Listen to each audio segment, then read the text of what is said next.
finally got a chance to watch the documentary last night, and I was utterly fascinated by it because I honestly, Barbara Lee is someone I feel I should know about, having grown up in the Bay Area, and it is great to see her being presented here in a way that doesn't often happen. And what was interesting to me is that when you start this documentary, you started it out with her at the She the People conference, whereas a lot of documentaries might start with a chronological view of her life. What made you start it there? Well, again, I had to situate Barbara for people who don't know anything about her. You know what I mean? So I needed, and there was a lot of energy, and we're looking at, young people of color thinking about running for office at that conference. So I just thought, well, let's start there. Number one, it's never a good idea to start chronologically, because it's like, oh my God, how boring is that? You need to find when it is the right, as from the filmmaking structure, you want to find out, when's it important for me to tell her early years, and then when's it important for me to talk about the thing that she ran for and became the first Black cheerleader in her high school. It's like there are these things that are sprinkled throughout the film that ultimately build up your understanding of Barbara, but this is not her CV, this is not her biography. You know what I mean? This is like a portrait. And so you need to come in at a kind of important moment and then flesh out the rest of the picture. So I just thought, again, it was just where we'd always thought we would begin, and that's why we started there. Initially, she ends what she's saying, and as we say in my district, stay woke, and the name of the film at the beginning was Stay Woke, kind of like the ultimate rabbit, and then it went out. So I don't know, but it's always been a place where it was high energy. You see her interacting with an audience. She's saying something that's pithy, and it helps create the arc of the film. That's a great point. And there's been a lot of documentaries lately that have skewed the whole chronological state. And it's getting easier to understand why, because you want to place your subject in a way, in the present tense, to show where they're at, in a sense, And then you use the past to explain certain things about either their point of view or their worldview or their integrity or whatever. But and in Barbara's case, it's like the fight for racial justice. Right. Her early life tells you a lot about how this woman has had, a lifetime commitment to struggling for racial justice. She says it, and it's true. But you don't want to hear that at the beginning. You want to just sort of feel her. Exactly. Yeah. That's a great point. Well, Abby, I'm glad to know that, because, when show you how out of it I am. I was an unwilling subject, I'm sure and it took for this film, and it took Abby twice as long to film it. But at the She the People conference, I had no idea why she was there. I had no clue. I said, "Oh no, here's Abby again. Why is she here?" I had no idea. Well, and let me say, I wasn't sure. You know what I mean? Somebody said from Barbara's office, the staff called me and said, you might be interested in the fact that she's doing the She the People thing. So then I had to look up who was She the People, who was going to be there, and then we went and we filmed this whole thing, and we used whatever we used, probably under a minute of it. But if it's the opening of your film, it's pretty critical material. So you know what I mean? I wasn't sure what I was going to get from it. And I got Barbara in a totally fabulous, spotlighted moment. Yes, you did. Yeah. Well, that's all I can say. And, walking through the back of the kitchen, through all the trays and everything, we didn't need that. It's like when she takes the stage, is when she's on. Exactly. So again, you do a lot in a making of a documentary like this. You do a lot of filming without being sure what you're going to get. I went and did the Van Jones thing. Did I know he was going to talk about Oakland as whatever he says, wrapped up, and deep fried? That's a laugh line. Well, I didn't know he was going to say that, but thank God I got a laugh line out of it. Yeah. You know what I mean? Yeah, and for me, I'm saying, oh no, what? And I'm saying, oh no, what's Abby doing here? Yeah, exactly. So what I'm doing there is trying to kind of, get enough footage so I have a way to tell the story. That's really what I'm trying to do. And you just never know who's going to ask a good question or where what Barbara says. My mother says, you're Barbara, you're going to be Barbara your whole life. That's it, so I just got to be true to myself. Well, that turns out to be the perfect transition to the 9/11 story. Did I know that going into that Oakland town hall? Hell no. So that's the part. So you shoot, I don't know, 15 hours for every 30 seconds you actually use in the film. But if you're not shooting, you don't have anything to work with. Absolutely. Yeah. Barbara, it's very nice to talk to you. I very much enjoyed your work. I'm a resident of the Bay Area myself. That's where I spent most of my youth. Oh, And cool. we already brought up that, you know, when the filming of this documentary first came up, you weren't exactly comfortable with cameras being around, as I don't think anybody would be right away. How long would you say it took for you to get comfortable with Abby filming you or following you around with a camera?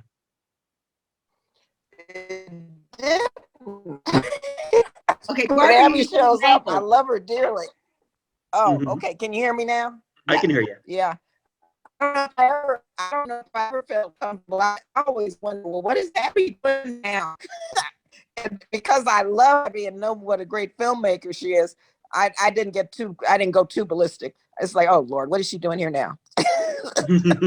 So I never Yes. got accustomed to it. Never. Okay, because it looked like as time goes on, you get a little more comfortable with it. I mean, it's interesting because She did. Don't yeah. listen to her. She did get more No, comfortable. You did, Barbara. You did. I'm just going to say, you know, I actually think by the time we did the drive around in Oakland, you were ready to do it. And if I had tried to do that drive around with you 2 years earlier, you would have been stewing the whole time. And in fact, you talked to me what you were seeing, what you were thinking about taking us to your old home. By yeah, the time that actually you know happened. what, Abby? But again, I didn't see that as in the context of doing a film. You Oh, know, I saw that more in the context of telling you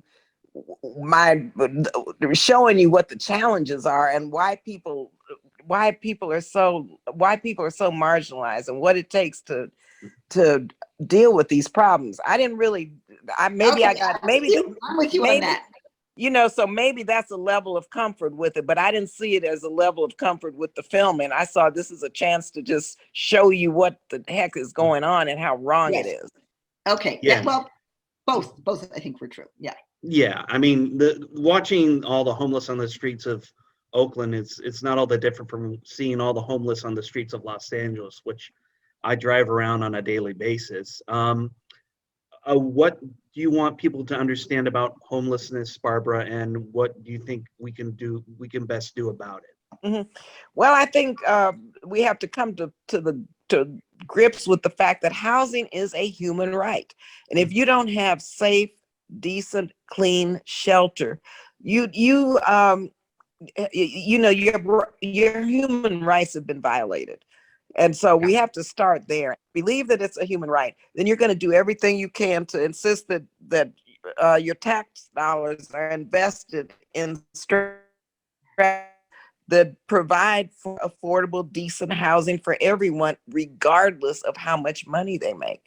And so we have to start with that framework. And also, I have a bill, which I'm really proud of. It's called the Renters Bill of Rights, because people think oftentimes that renters don't have any rights. And so I work with low income housing coalitions to develop this Renters Bill of Rights. And that's what we have to believe and come to grips with, that everybody deserves a decent place to live, that they can afford to live and raise their families. Absolutely, couldn't agree more. And President Biden has since, I believe, put a moratorium into effect for renters. What's your opinion on that? Do you think it goes far enough? Well, it's an immediate reprieve, and I was very involved in that with Congresswoman Cori Bush, and I was so proud that Cori decided to sleep out there on the steps of the Capitol to bring attention to this. But the Progressive Caucus had been working for at least a month, writing letters telling the Biden administration to extend that moratorium because we knew it was running out. And what happened was we got all these excuses why, because of the Supreme Court decision that would be illegal to extend and all this stuff.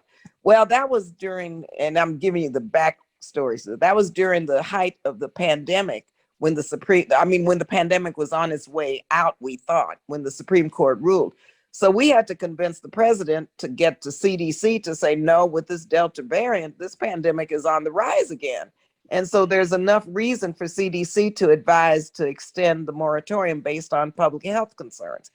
And so it worked, but we have to go back now and pass legislation so that we don't have to get up against another deadline and then worry about more lawsuits and then worry about, people are going to be anxious. They're going to be, unsettled about this next deadline, which I think is September 30th. So this was a good reprieve, but it's not the solution to the eviction crisis that we're facing, especially during a pandemic.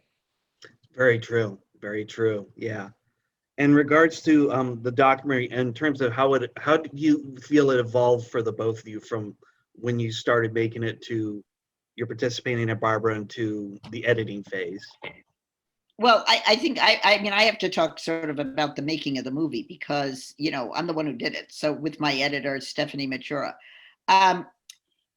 these stories evolve. I mean, we were mostly done before the George Floyd protests happened. So we had to, hustle and put in something about that because it was such a big part of, kind of Barbara's response to to what had happened after, May 2020. So that had to go into the film. And then after Kamala got elected as vice president, we added another little segment. So it's like the film was basically done, but because of sort of release issues and when it was going public and so on and so forth, we had a few little minutes of wiggle room, which we used because if you ask Barbara, what are all the things you're working on now? They might be totally different than everything she was working on while we were making the film because these issues keep evolving. But for our goal of sort of keeping the film more or less intact and then figuring out where we could drop something in about Barbara wearing Shirley Chisholm's pearls, to Kamala's inauguration, that was important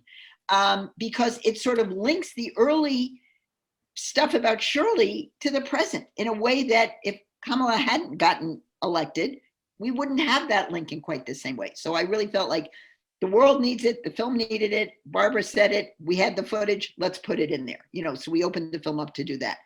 And the process of making a film, as I say, it's like you had to make sure that people knew enough about Barbara to care about her 2001 vote in a way that reflected why I cared about it. So it's like you can't open the film with that. People don't know who she is. They're not going to go figure out that this was a really incredible moral, ethical, important stand. So figuring out where the right moment is to tell which story, that's back to the thing about why you don't start with the biography, because nobody cares. Right. It's like the question you're asking, or I'm asking myself is, does my audience have an appetite for this information at this moment? Because if they don't, it doesn't belong there. Then do something else. But for structuring the film, the key thing was to put 9/11 in early enough that people weren't looking at their watch wondering where it was going to come, and not so early that people didn't know what was at stake. You know what I'm saying? So that was something that my editor and I struggled with. We had it in many different places. It's like we had an edited segment, but we didn't quite know where it went. And then at some point, you just get it and you say, this is where it needs to be. This is what people need to know before. This is what people need to know coming out of it. And it's living where we put it and it's okay there. So that's what I would say is that, this was not done by a script. There was no script. It was trial and error. And, and because it's a portrait, it's about really, for me, it was a question about what makes this amazing woman tick. What are the things in her background that influenced her? How do they remain important in present day life for her? And what lessons are embodied in her experience that are totally relevant for the next generation of women of color in elected office coming after her? Exactly, yeah. And we're getting a sense of that with some of the participants like AOC and others and like Ayanna. her.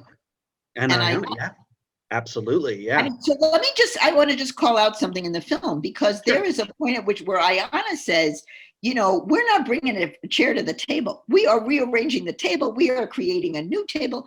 Well, you can feel how Ayanna is taking Barbara's legacy and building on it in that comment. And the audience is going crazy. Everybody's loving it. Barbara's clapping. And so we're seeing the intergenerational moment in real time in that statement, I thought. And so that I loved that. And that's part of what the film is trying to say is that, and Cori Bush, if this camp out thing that Cori Bush had just done had happened while I was making the film, it would be in there because there would be another way in which she would talk about, you know, what Barbara says, which is when you're ahead of the curve, you've got to go sit out there by yourself unless somebody comes and joins you. And you just hold that space until people see the righteousness of it. Absolutely. So, Absolutely. yeah. So I just felt like showing that transition became a really important part of the story. I mean, yeah, and there's a lot of great stories to be told here that we'd almost like to see it go deeper on, like the Black Panther Party, which is a party that's been portrayed in different ways in the media, or the war on drugs, which at this point we have to look at as largely a failure, you know. I mean, But Barbara, Barbara's still working on those. You know, I mean, yeah, Barbara, where's the war on drugs today? yeah. Where would you, what's, in terms of the damages the war on drugs has done, Barbara, what damage would you like to see done more than anything else? Well, for those who've been, yeah, and I introduced the first bill called the Marijuana Justice Act to begin to address the damaging impact of people of color as it relates to the war on drugs. So what, and I'm still working on that. I co-chair the Cannabis Caucus, and we've made a lot of progress because Jerry Nadler, chair of the Judiciary Committee, picked up my bill, two or three of my bills, and put it into what we call the MORE Act, which has passed off of the floor, and we're getting ready to pass it again soon. And what I want to see is those who have been convicted unjustly because of the war on drugs, they need to be exonerated. Their records need to be expunged. And in my bill, we put in resources for, what do we call it now? A fund that's actually sort of a restorative justice fund, so that those monies are there, those investments are there for formerly incarcerated individuals or people who have had these convictions on their record to really start their lives over again, to start their businesses, to get job training, to do whatever they want to do with their lives to make them whole. And then full legalization. We have to make sure that some states, 30 some states, have already passed medicinal marijuana as legal, and more states are becoming clear on why they need to pass recreation. And so it's at some point the federal government has got to stop and just say, okay, just like with alcohol, we're going to decriminalize and legalize cannabis, understanding we have to have regulations, understanding we have to do it in the way that's correct, and that there's some equity in this $1 trillion industry. And so we're on track. It's taken too long, but we're on track to do all of this. And it's a matter of time. This is another one of these, I always say it's a marathon, not a sprint, but we're going to get there. And I think I see the quantum leaps now, the escalation of our efforts and support being built for what I've been working on really since the 70s. Yeah, definitely. I've trained for marathons myself, so I totally understand what you mean when you say it's been a marathon, because it's never easy mission, is it? No, it's never easy. I can't think of one issue that I've dealt with since the beginning that's been. Yeah, I mean, it took you 18 years, right, to pass the amendment against the 2001 resolution granting war powers to the president. But you kept at it, which is amazing. Yeah. And the 2002, now that's the Iraq resolution, the repeal. We got it off the floor. It's in the Senate. Senator Kaine took it up. It got out of Senate Foreign Affairs. It's coming to the floor probably in September. I think we've got at least 10 Republicans on board. Biden issued, when I was doing mine on the floor, a SAP, a Statement of Administration Policy, supporting it. And so hopefully, if we stick with it and if we keep fighting to get this done, the president will sign it into law before the end of the year. Now, 18 years, 19 years, it's like, oh my God. But it'll be great. It'll be a major victory for the people, because it will take an authorization that was passed based on lies by the Bush administration that there were weapons of mass destruction in Iraq when we knew there weren't. That's right. Why this got passed, and it's been used over and over and over again. It has, yeah, it is. Well, it's nice to know we're making some progress there. Um, and with this Abby, with this documentary, what are you most proud of capturing on screen here? Well, again, I set out to make a portrait of a woman who really inspires me. And I feel like, to the extent that other people have told me that she inspires them, I feel like I'm proud of that, and I feel like it's an honest and, you know, I don't know, sort of full-bodied view of Barbara. I am very proud of this film. I know that there are parts of her career that I had to leave out because the film is already 83 minutes, and she wishes I'd done more in her international work, and I totally get that, but I'm not sure the film misses it in the same way that she misses it. Mm-hmm. And it's never easy to tell somebody else's story. It's always complicated, and you're never, you have no idea if you're telling it even half the way they would tell it.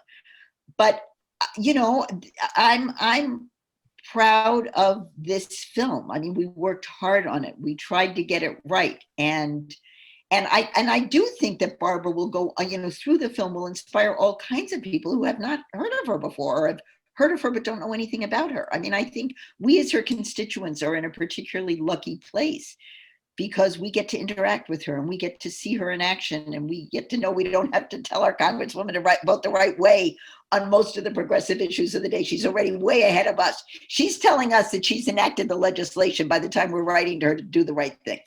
So I would say, my goal with this film is for it to reach as wide an audience as possible, because I think there are many things in the Barbara Lee story that we can all learn from. We can all have a bigger and deeper moral center than we do. We can all know what it means to, speak truth to power over and over again. Mm-hmm. We can learn lessons about resilience. We can learn lessons about what it means to be in, she's in leadership in the fight for racial equity, but the rest of us can be foot soldiers in that fight. And so I just really hope that Barbara will go up and inspire a lot of other younger people, to have a life similar to hers, where, you're fighting the good fight every day. And, if you say to her, why aren't you tired? And why aren't you pessimistic? It's like, she says, still I rise. She understands perseverance in a way that many people don't. So again, my goal with the film, now that the film is done, is to really hope that as many people as possible see it and feel inspired by Barbara's example. That's why I made the film. We're now at the launch pad moment, with the rocket things are about to take off when the film goes out into the world on August 20th. And and I'm grateful to everybody who's helping get this film seen, because there are a lot of people working on this to make sure that people know about it. Yeah, and they certainly should know about it, because Barbara is a brave politician, really. I mean, in a time, it always seems like we're living from one time to the next where politicians in general tend to vote along party lines out of fear of not being reelected or of losing donors, because it seems to be the money is needed for campaigns, and it's nice to see that Barbara has stood her ground throughout, particularly on the 2001 resolution, which she was the only one to vote against. And it's great to be speaking with someone who was able to do that and was able to see that the resolution was too broad and didn't have any real specifics. I mean, it's terrifying that it had no real specifics, because that's the reason why we ended up in Iraq, I think. No, the Iraq resolution had incorporated the 2001 as part of the rationale for the 2002. So, but I think everyone has their moments when they have to do what they believe is morally right, and based on the Constitution, based on what they think should be the right thing to do, and let the chips fall where they may. And that's where most people come to in life. And I hope that, and I think people really will understand that it's okay, and with regard to my donors and campaigns and what have you. Well, I want to be reelected every 2 years. I campaign hard, but we always have to see a life after something. If in fact I lost an election, if in fact something bad happened, well, you got to be prepared for, whatever takes place as a result of you standing for what you believe in. And that's just the way life is. Yes, it is. That's true. And but in spite of all you do, you still find time to cook, which is nice because it feels like I never have time to cook. You gotta love that. Yeah, I really love cooking. And during the pandemic, now recently, I've been cooking for the last year and a half, even more than before. But my sister, I tell you, that scene with us cooking in the kitchen, it was really something because, well, Abby knows I have this thing about cutting with knives. I always seem to mess my fingers up. So it was hard cutting those sweet potatoes. Yeah, because she had knives that hadn't been sharpened in 30 years. That's why. Oh, wow. I had to literally buy her some good knives when that scene was over. I wish I had known I would have brought the knives. And the sweet potato because I didn't have time to go to the grocery store because I think that was right after Thanksgiving, wasn't it, Abby? Yes. And we yeah. had a couple of yams left, and I'm really into using leftovers, never wasting food. So I said, oh, I know what we can do. And that's how we got to the sweet potato because we had yams for Thanksgiving, and there were a couple of yams left. Ah, nice. Okay, well, thank you very much to the both of you for your time. I really hope this documentary reaches the widest audience possible.